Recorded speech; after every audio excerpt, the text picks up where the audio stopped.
ብሩኬ ጀግና ብሩኬ የእውነት ነው የምላችሁ፣ የምርም ወንድ ነው ብሩኬ ማለት ነው። የምርም ወንድ በቃ ትዕግስተኛ፣ ምራቁን ዋጥ ያደረገ እንደ ዘመኑ እንደዚህ ሆጠጤ ውጡ በቃ አለ አይደል? እኔ ልታይ የማይል በቃ ስክን እርግት ያለ ወንድ ማለት ነው። ሰላም ቤተሰብ እንዴት ናችሁ? ሰላም ናችሁ? ከኔ ጋር ሁሉ ሰላም ሁሉ መልካም ነው። በያላችሁበት ሰላማችሁ ይብዛ። ከትናንት ወዳ በተሰራው ቪዲዮ ላይ እኔ በጣም አዝኛለሁ፣ እውነት ለመናገር ማለት ነው።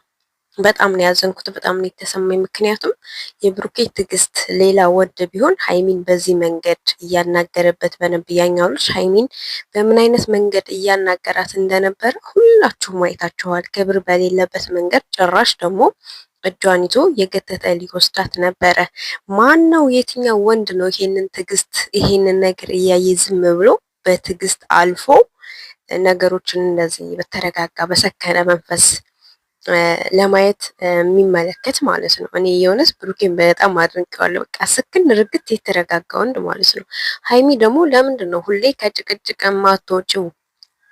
ለምንድን ነው ሁሌ እንደዚህ አይነት ችግሮች እንደዚህ አይነት ፈተናዎችን የምታመጩ ማለት ነው? ማለት የሆነ ደስተኛ ህይወት ኖራችሁ ስትባሉ ሌላ ችግር ሌላ ነገር ትፈጥሪያለሽ። ሲጀምር ይሄ ነገር እውነት ከሆነ እስካሁን ደብቀሽ መቆየት ራሱ አልነበረብሽም። ይሄ ነገር እውነት ከሆነ ፕራንክ ካልሆነ ይሄን ነገር እስካሁን ደብቀሽ መቆየት አልነበረብሽም። ብሩክ ማወቅ ነበረበት። በቃ ብሩክ ማወቅ ነበረበት። ያለውን ነገር በግልጽ ለሱ ማሳወቅ ነበረብሽ። ግን እውነት አይሁን ፕራንክ ይሁን በቃ ይሄ ነገራችሁ ፕራንክ ይሁን። ከጭቅጭቅ ምናምን ነገር ለምንድን ነው የማትወጡት? ለምንድን ነው ከጭቅጭቅ የማትወጡት ማለት ነው? እኔ ሳላደንቀው አላልፍም ብሩኬን። በጣም ትዕግስተኛ ልጅ፣ ስክን ያለ ይሆናል አይደል? እኔ ግን የእነዚህ ሰዎች ወዴት እየሄዱ ነው ያሉት? ልክ እንደነንትናና እንደነንትና በባል ላይ ባልደረብን በከሌን ወደዋለሁ ከኔ እንደዚህ አይነት ነገር እኔ ስም አልጠራም እንደዚህ አይነት ሁኔታ ውስጥ እየገቡ ነው ያሉት ማለት ነው።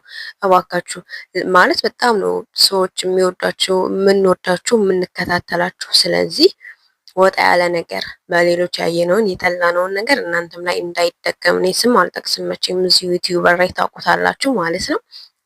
የእነሱን አይነት አክት ባታመጡ። ዛሬ ይሄ ልጅ ቀለበት አድርጌልሽ ነበር ምናምን እያለ የመጣው ነገ ደግሞ ምን አይነት ቪዲዮ ልትሰሩ ነው? ስለዚህ ለብሩኬ ደግሞ ክብር ይኑርሽ ሀይሚ። ምንድን ነው እንደዚህ በዚህ ልክ? ይሄ ነገር እውነት ከሆነ በእውነት ብሩኬ በጣም ትዕግስተኛና በጣም አስተዋይ ልጅ ነው። ዛሬ ማታ ደግሞ በአዲስ ቪዲዮ ይመጣሉ። ውድ ቤተሰቦች እንጠብቃቸዋለን።